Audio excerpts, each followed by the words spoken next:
Warm greetings to all my viewers in the mighty and marvelous name of our Lord and Savior Jesus Christ. Dear sisters and brothers, ഇന്ന് ഓശാന ഞായർ, palm Sunday. 2000-ൽ പരം വർഷങ്ങൾക്ക് മുമ്പ് നമ്മുടെ കർത്താവായ യേശു ക്രിസ്തു വിജയശ്രീലാളിതനായി യെരുശലേം പട്ടണത്തിൽ പ്രവേശിച്ചതിനെയാണ് നാം ഇന്ന് സ്മരിക്കുന്നത്. The triumphal entry of Jesus into Jerusalem.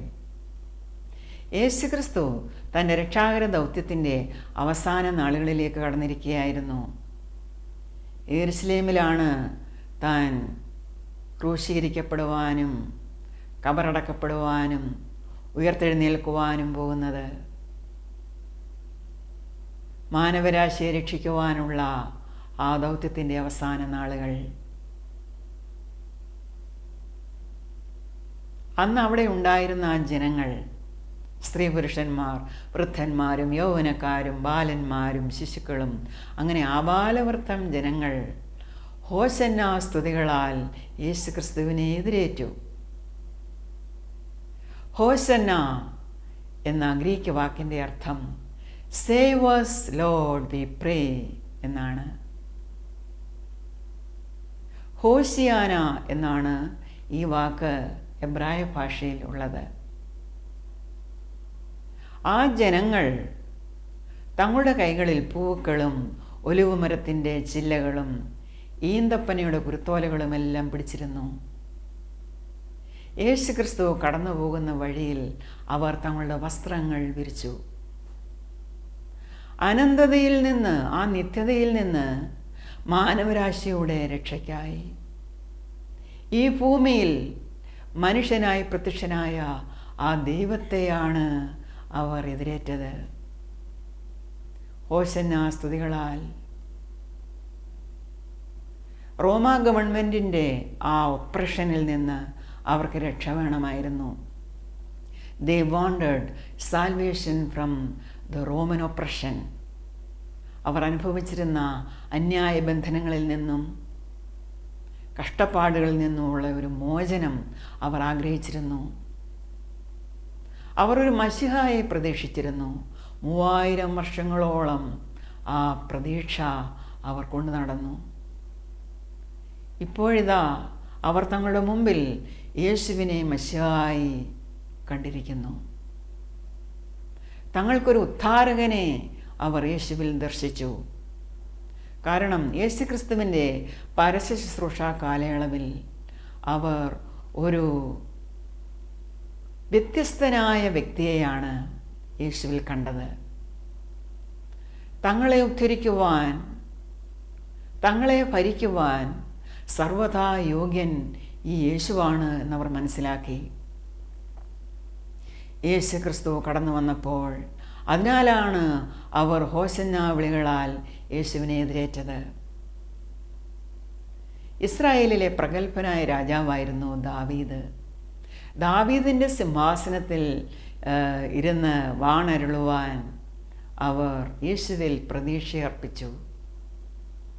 ഇശായി ആയിരുന്നു ദാവീദ് രാജാവിൻ്റെ പിതാവ്. ഇശായി വംശജനായി ഈ ഭൂമിയിൽ യേശു ക്രിസ്തു വന്നിരിക്കുന്നു. അപ്പോൾ യേശുവിൽ അവർ ഒരു രാജാവിനെ ദർശിച്ചു. ആ രാജാവിന് അവർ എതിരേൽപ്പ് കൊടുക്കുകയാണ്. ആ ജനങ്ങളോടൊപ്പം നമുക്കും യേശുവിന് ഹോശന്ന പാടാം. ക്രിസ്തീയ കീർത്തനങ്ങളിൽ 134-ാമത്തെ ഗാനം. മാനം മഹത്വം സ്തോത്രം നിനക്കു രക്ഷകാ,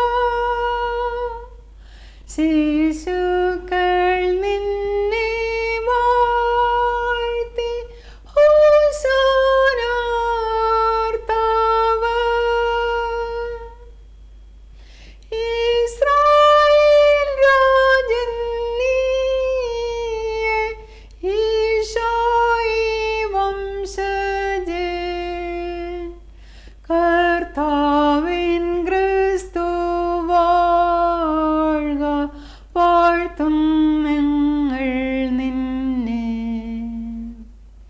മാനം മഹത്വം സ്തോത്രം നിനക്കു രക്ഷകാ. ശിശുക്കൾ നിന്നെ വാഴ്ത്തി ഹോശാന ആർത്തവർ.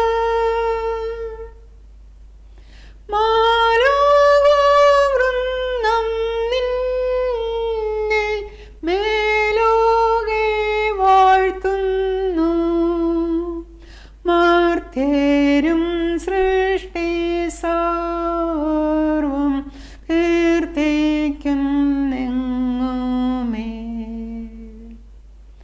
മാനം മഹത്വം സ്തോത്രം നിനക്കു രക്ഷകാ. ശിശുക്കൾ നിന്നെ വാഴ്ത്തി ഹോശാന ആർത്തവർ. നിൻ മാർഗ്ഗകുരുത്തോല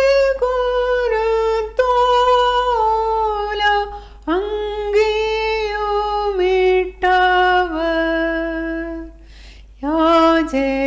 യാചനാസ്തോത്രം നിൻ മുൻ ഈ ജനമർപ്പിപ്പൂ. മാനം മഹത്വം സ്തോത്രം നിനക്കു രക്ഷകാ. ശിശുക്കൾ നിന്നെ വാഴ്ത്തി ഹോശാന ആർത്തവർ. കാലത്തികവെങ്കിൽ മനുഷ്യനായി പ്രത്യക്ഷനായ ഈ ദൈവത്തിന്, ഈ യേശുക്രിസ്തുവിന് സകല വാകളിൽ നിന്നും നാവുകളിൽ നിന്നും സ്തുതിയും സ്തോത്രവും ആരാധനയും ഹല്ലേലൂയാകളും ഹോശന്നാകളും ഉയരുകയാണ്. ചരാചരങ്ങളായ സകല സൃഷ്ടികളും ഈ പ്രപഞ്ചം മുഴുവനും ഈ ദൈവത്തെ വാഴ്ത്തിപ്പാടുകയാണ്. വിശുദ്ധനായ ലൂക്കോസ് എഴുതിയ സുവിശേഷം 19-ാം അധ്യായം 28 മുതൽ 40 വരെയുള്ള വാക്യങ്ങളിലാണ് ഇന്നത്തെ ചിന്തയ്ക്ക് ആധാരമായ ആ സംഭവം വിവരിച്ചിരിക്കുന്നത്. നമുക്ക് വായിക്കാം. യേശു ഒലിവുമലയരികെ ബെത്ഫാഗയ്ക്കും ബെഥാന്യയ്ക്കും സമീപിച്ചപ്പോൾ ശിഷ്യന്മാരിൽ 2 പേരെ അയച്ചു. നിങ്ങൾക്ക് എതിരെയുള്ള ഗ്രാമത്തിൽ ചെല്ലുവീൻ.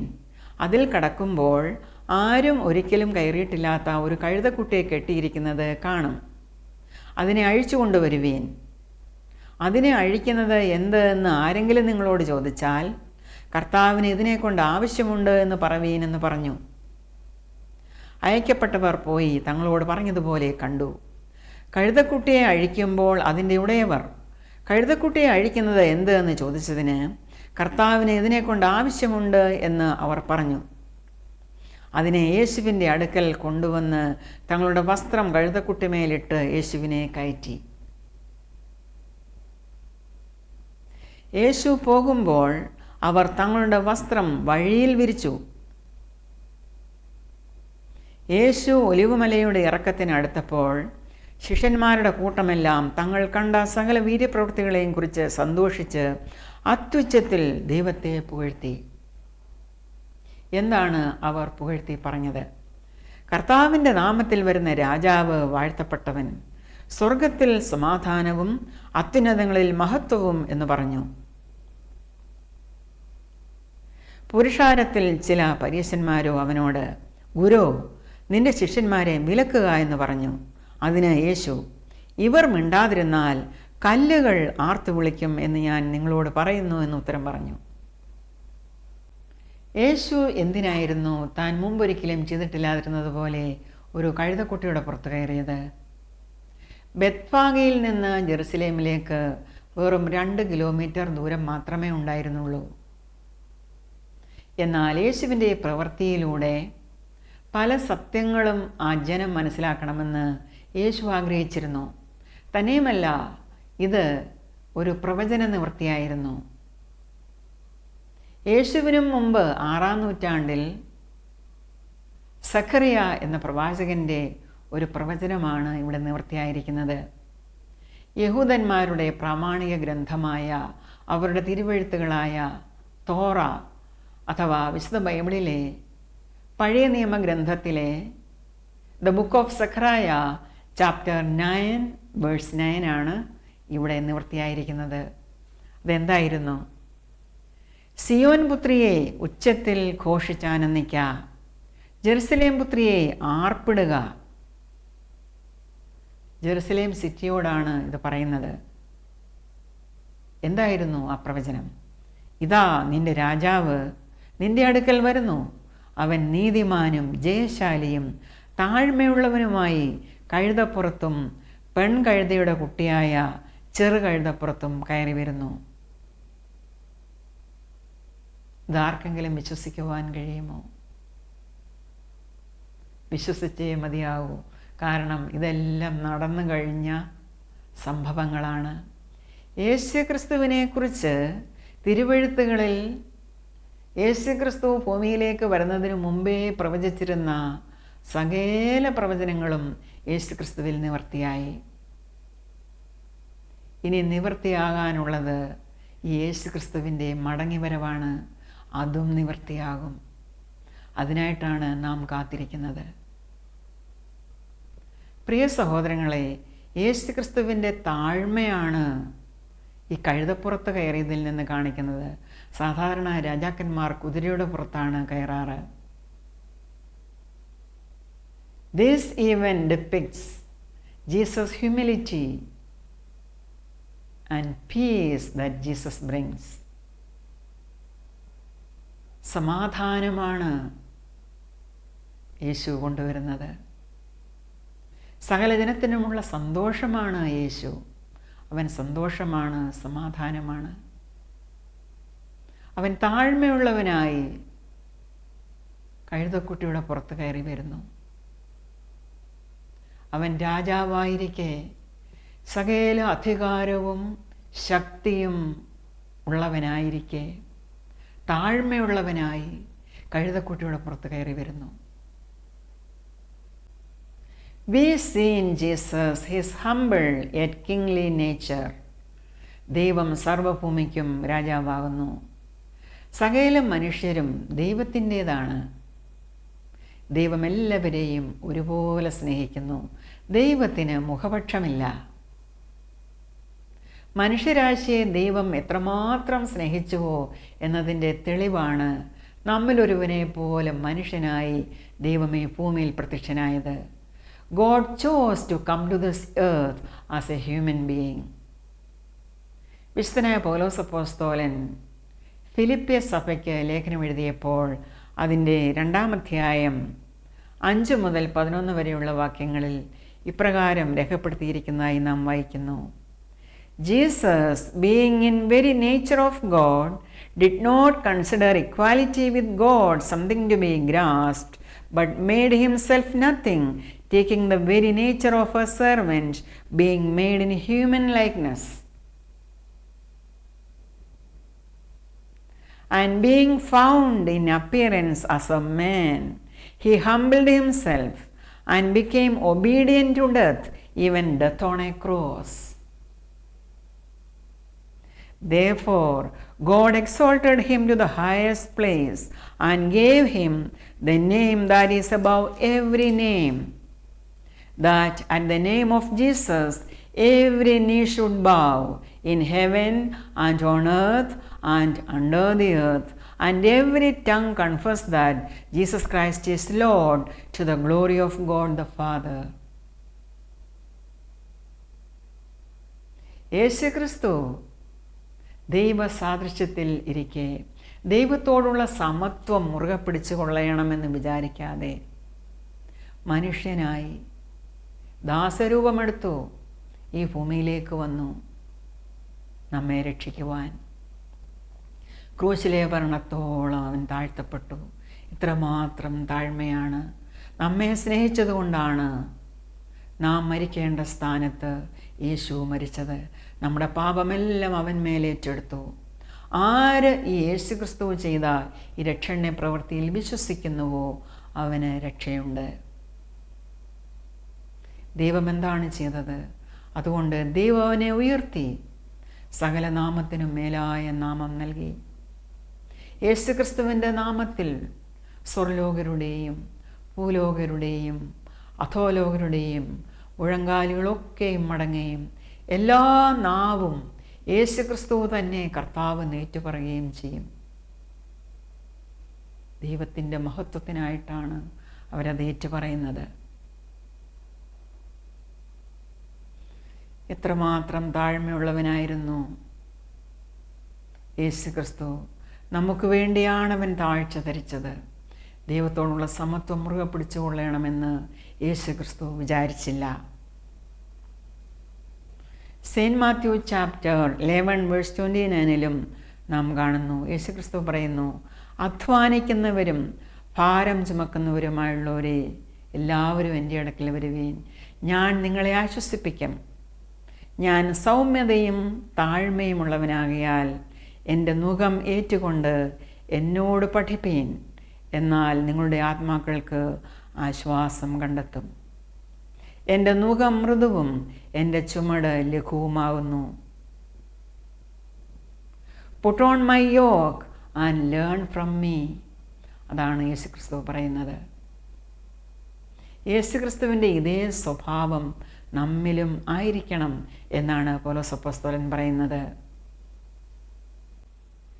യേശു തൻ്റെ 2 ശിഷ്യന്മാരോട് പറഞ്ഞതായി നാം വായിച്ചിരുന്നു, നിങ്ങൾക്കെതിരെയുള്ള ഗ്രാമത്തിൽ ചെല്ലുവീൻ, അവിടെ ആരും ഒരു നാളും കയറിയിട്ടില്ലാത്ത ഒരു കഴുതക്കുട്ടിയെ കെട്ടിയിരിക്കുന്നത് കാണും, അതിനെ അഴിച്ചു കൊണ്ടുവരുവീനെന്ന്.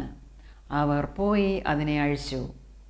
അപ്പോൾ അതിൻ്റെ ഉടമസ്ഥർ, നിങ്ങൾ എന്തിനാണ് ആ കഴുതക്കുട്ടിയെ അഴിക്കുന്നതെന്ന് ചോദിച്ചു. അപ്പോൾ ശിഷ്യന്മാർ പറഞ്ഞു, കർത്താവിന് അതിനെ ആവശ്യമുണ്ട്. The Lord needs it. ആ ഉടമസ്ഥർ ഒരു തടസ്സവും പറഞ്ഞില്ല. എന്തായിരുന്നു കാരണം? കർത്താവിന് അതിനെ ആവശ്യമുണ്ട് എന്ന വാക്കിൽ അവർ അമ്പരന്നു. ആരാണ് കർത്താവ്? നമ്മുടെ മേൽ കർത്തൃത്വം നടത്തുന്ന ദൈവമാണ് നമ്മുടെ കർത്താവ്. ദൈവത്തിന് അതിനെ ആവശ്യമുണ്ടെങ്കിൽ പിന്നെ എന്ത് തടസ്സം പറയുവാനാണ്? യേശു ചെയ്ത ഈ പ്രവൃത്തിയിലൂടെ തൻ്റെ ചുറ്റും കൂടിയിരുന്ന ജനങ്ങൾ ഒരു വലിയ യാഥാർത്ഥ്യം മനസ്സിലാക്കണമെന്ന് യേശു ആഗ്രഹിച്ചു. ഇന്ന് ഈ ഓശാന ഞായർ ദിവസം ഈ വചനഭാഗം നാം പഠിക്കുമ്പോൾ നാമും ആ വലിയ യാഥാർത്ഥ്യം മനസ്സിലാക്കണമെന്ന് യേശുക്രിസ്തു ആഗ്രഹിക്കുന്നു. എന്താണ് ആ വലിയ യാഥാർത്ഥ്യം? God's claim on all his creation, on all his people. ദൈവമാണ് സർവാധികാരി, ദൈവമാണ് പരമാധികാരി. തൻ്റെ സൃഷ്ടികളുടെ മേൽ തനിക്കാണ് അധികാരം. അവരെ അവൻ തനിക്കായി വേർതിരിക്കുന്നു. ആർക്കും ഒന്നും മറുത്തു പറയുവാൻ അവകാശമില്ല. തൻ്റെ തൊഴുത്തിൽ പെടാതിരുന്ന അല്ലെങ്കിൽ തന്നെക്കുറിച്ച് അറിയാതിരുന്ന ആ കഴുതക്കുട്ടിയും അതിൻ്റെ ഉടമസ്ഥരും ആരെയാണ് ചിത്രീകരിക്കുന്നത്? സത്യദൈവത്തെ തിരിച്ചറിഞ്ഞിട്ടില്ലാത്ത ഒരു ജനതയെയാണ്. കഴുതയേക്കാളേറെ വിശേഷതയുള്ളവർ. എന്നാൽ ഇടം കൈയും വലം കൈയും തിരിച്ചറിയാത്ത ആ ജനത്തെ തേടിയാണ് യേശു ക്രിസ്തു വന്നത്. അതിനാലാണ് യേശു തൻ്റെ 2 ശിഷ്യന്മാരോട് പറഞ്ഞത്, ആരും ഒരിക്കലും കയറിയിട്ടില്ലാത്ത ആ കഴുതക്കുട്ടിയെ അഴിച്ചു കൊണ്ടുവരുവാൻ. ആരും അവരോട് സത്യദൈവത്തെപ്പറ്റി പറഞ്ഞിട്ടില്ല. ആരാണ് സത്യദൈവം, ആരാണ് ജീവനുള്ള ദൈവം എന്നവർ മനസ്സിലാക്കിയിട്ടില്ല. സത്യവെളിച്ചത്തിലേക്ക് കടന്നു വരാതിരുന്ന ആ ജനത്തോടുള്ള ദൈവത്തിൻ്റെ മഹാസ്നേഹമാണ്, ആ മനസ്സലിവാണ്, സഹാനുഭൂതിയാണ് ഈ പ്രവൃത്തിയിലൂടെ യേശുക്രിസ്തു വെളിവാക്കിയത്. ഇന്ന് ആ സത്യവെളിച്ചത്തിലേക്ക് കടന്നു വന്നിരിക്കുന്നത് ജനകോടികളാണ്. യേശുവിൻ്റെ അടുക്കൽ കൊണ്ടുവന്ന ആ കഴുതക്കുട്ടിയുടെ പുറത്ത് അവർ തങ്ങളുടെ വസ്ത്രങ്ങൾ ഇട്ടു എന്ന് നാം വായിച്ചു. അതായത് അവരുടെ മേൽമുണ്ടുകളിട്ടു, റോബ് ലൈക്ക് കോട്ട്സ്. മേൽമുണ്ടുകൾ ഓരോരുത്തരുടെയും അധികാരത്തിൻ്റെയും പദവിയുടെയും നിദർശനമാണല്ലോ. എന്നാൽ തങ്ങൾക്കുള്ളതെല്ലാം തങ്ങളെയും ആ രാജാവിന് സമർപ്പിക്കുന്ന കാഴ്ചയാണ് ഇവിടെ നാം കാണുന്നത്. പ്രിയ സഹോദരങ്ങളെ, ഭൂമിയിൽ സംഭവിച്ചു കഴിഞ്ഞ ഈ കാര്യം ഇന്ന് ഈ ഓശാന ദിവസം നാം ഇനാക്റ്റ് ചെയ്ത് ഓർമ്മ പുതുക്കുമ്പോൾ ഇനി വരുവാനിരിക്കുന്ന ആ മഹാവലിയ സംഭവം നാം മറന്നു പോകരുത്. നമ്മുടെ കർത്താവായ യേശു ക്രിസ്തുവിൻ്റെ മടങ്ങിവരവ്, the return of Jesus Christ. ആ വരവ് അന്ന് ആ യെരുശലേമിൽ കണ്ടതുപോലെയുള്ള ഒരു വരവായിരിക്കില്ല. Jesus is coming in glory. അവൻ മഹത്വത്തിൽ പ്രത്യക്ഷനാകുന്നു. അവൻ വരുന്നത് തന്നെ സ്വീകരിച്ചവരെ ചേർക്കുവാനാണ്. തൻ്റെ ജനത്തിൻ്റെ ശത്രുക്കളോട് ന്യായവിധിക്കായി അവൻ വരുന്നു. He is coming as a judge, king and conqueror of evil. ഇതൊരു വലിയ സംഭവമാണ്. ഓശാന പെരുന്നാൾ പോലെയല്ല. അന്ന് Jesus will come as a warrior king riding a white horse. This signifies his power and authority to judge and establish his kingdom. താഴ്മയോടെ കഴുതപ്പുറത്ത് കയറി വരുന്ന യേശുക്രിസ്തുവിനെ ആയിരിക്കില്ല അന്ന് നാം കാണുന്നത്. നമുക്ക് യേശുക്രിസ്തുവിൻ്റെ ആ മഹത്വപ്രത്യക്ഷതയെ മനസ്സിലാക്കുവാൻ പറ്റുന്ന ഭാഷയിൽ വിശുദ്ധ യോഹന്നാൻ അപ്പോസ്തലൻ തൻ്റെ ദർശനത്തിൽ കണ്ട കാര്യങ്ങൾ രേഖപ്പെടുത്തിയിരിക്കുന്നത് എന്താണെന്ന് നോക്കാം. The armies of heaven riding on white horses will follow him. The saints also will come with him dressed in fine linen. അതായത് വെള്ളക്കുതിരയുടെ പുറത്ത് കയറി വരുന്ന സ്വർഗസേനകൾ, വെള്ള നിലയങ്കി ധരിച്ച് കയ്യിൽ കുരുത്തോലകൾ ഏന്തിയ വിശുദ്ധന്മാർ, ഇവരെല്ലാം അന്ന് യേശുക്രിസ്തുവിനെ പിന്തുടരും.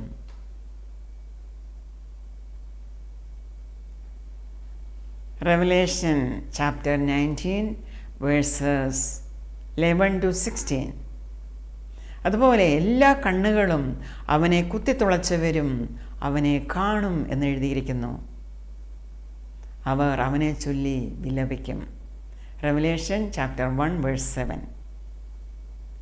പ്രിയ സഹോദരങ്ങളെ, ഈ യേശുക്രിസ്തുവിനെ എതിരേൽക്കുവാൻ നിങ്ങൾ ഒരുങ്ങിയിട്ടുണ്ടോ? May the grace of our Lord Jesus Christ be with you. Till we meet again with yet another episode.